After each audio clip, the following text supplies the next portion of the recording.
ఏకైక ప్రతిపక్ష పార్టీ, ప్రజల పక్షాన పోరాటం చేస్తున్నటువంటి పార్టీ, ప్రశ్నిస్తున్నటువంటి పార్టీ, ప్రభుత్వ తప్పుల్ని ఎత్తి చూపుతున్నటువంటి పార్టీ, ప్రభుత్వం ఇచ్చినటువంటి హామీలని నెరవేర్చమని డిమాండ్ చేస్తున్నటువంటి పార్టీ ఏకైక పార్టీ వైఎస్ఆర్ కాంగ్రెస్ పార్టీ.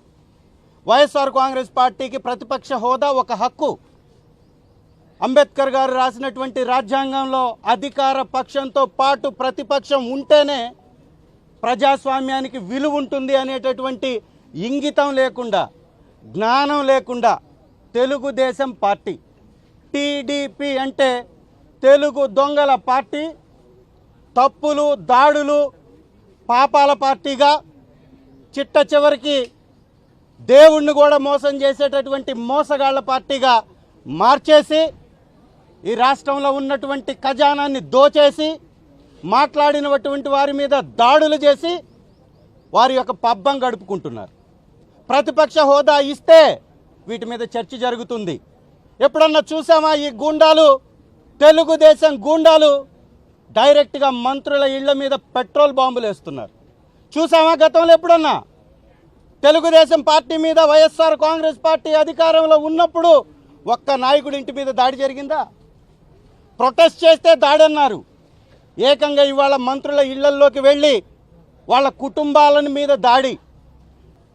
ఈ రాష్ట్రంలో వైఎస్ఆర్సీపీ 11 సీట్లు గెలిచింది. మరి 11 మంది 11 నియోజకవర్గాల గురించి మాట్లాడుకుంటే మిగిలిన 164 నియోజకవర్గాల గురించి అసెంబ్లీలో ఎవరు చర్చించాలి? ఎవరు మాట్లాడాలి? ఆ ప్రజల పక్షాన ఎవరు పోరాటం చేయాలి? ఆ ప్రజా సమస్యలపై ఎవరు పోరాటం చేయాలి? వారి కేటాయింపులపై ఎవరు ప్రశ్నించాలి?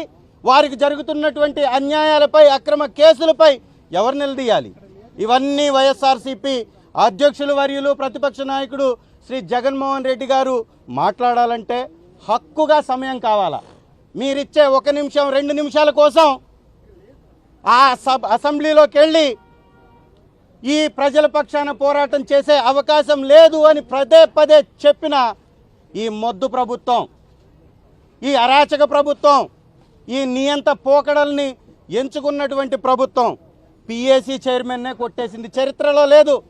ప్రతిపక్షానికి ఇవ్వాల్సినటువంటి పిఏసీ చైర్మన్ని కొట్టేసినటువంటి గనుడు పవన్ కళ్యాణ్ గారు, ఇచ్చినటువంటి గనుడు చంద్రబాబు నాయుడు గారు. ఈ రాష్ట్రంలో పరిపాలన పడగేసింది. పాపాల కుప్పగా ఈ రాష్ట్రం మారిపోతుంది.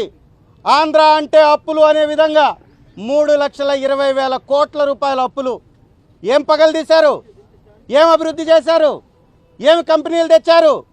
దేని మీద ఖర్చు చేశారు? చెప్పలేరు. జీతాలు పడకేశాయి. రిటైర్మెంట్లు 2029లో డబ్బులు ఇస్తామంటారు. ఉద్యోగాల ఖాళీలని భర్తీ చేయరు. గురుకుల పాఠశాలలో ఉన్నటువంటి వసతులు మెరుగుపడవు. విద్యారంగానికి కేటాయింపులు లేవు. రాయలసీమ ఎత్తిపోతలని తాకట్టు పెట్టేశారు పక్క రాష్ట్రానికి. వీటన్నిటి మీద చర్చ జరగొద్దా? ఇవన్నీ కావాలంటే హక్కుగా ప్రతిపక్ష హోదా కావాలి. ఇవన్నీ చర్చ జరగాలంటే జగన్మోహన్ రెడ్డి గారికి కావాల్సినంత సమయం కావాలి. అది ఇవ్వమని డిమాండ్ చేశాం. గౌరవ గవర్నర్ గారు ప్రసంగం చదువుతూ పోతున్నాడు. తెలుగుదేశం స్క్రిప్ట్ ఇస్తుంది, వాళ్ళు చదువుతూ పోతారు. వీళ్ళు దోచుకుంటుంటారు, దొంగతనాలు చేస్తారు, లూటీ చేస్తారు. ₹1 పావలాకి ఎకరాల భూముల్ని కట్టబెట్టేస్తారు. గీతం యూనివర్సిటీకి రెజల్యూషన్ లేకుండా 50 ఎకరాలు కట్టబెట్టేస్తారు. ఉర్సా లాంటి ఊరు పేరు లేని కంపెనీలకి 100 ఎకరాలు కేటాయించేస్తారు. వీటి మీద మాత్రం చర్చ జరపరు. అసెంబ్లీకి వస్తే జరుగుతుంది కాబట్టి చర్చ, రాకుండా దాన్ని అడ్డుకునేటటువంటి ప్రయత్నం. శాసన మండలికి వస్తున్నారు, శాసనసభకు ఎందుకు రారంటున్నారు. శాసన మండలికి ప్రతిపక్ష నాయకుడు రాగలుగుతాడా? ప్రతిపక్ష నాయకుడు మాట్లాడితే ప్రజలకు రీచ్ అవుతుంది, ప్రభుత్వాలకు రీచ్ అవుతుంది. రాష్ట్రంలో ఉన్నటువంటి పరిస్థితులు ప్రజలందరికీ తెలుస్తాయి. ఇది తెలవకుండా చేయడమే ఈ దుర్మార్గపు పరిపాలనకి అవసరం. కాబట్టి చంద్రబాబు నాయుడు ఆ విధమైనటువంటి కార్యక్రమాలు చేస్తున్నారు. మీ ద్వారా మరొకసారి డిమాండ్ చేస్తున్నాం, ప్రతిపక్ష హోదా వైఎస్ఆర్సీపీ హక్కు.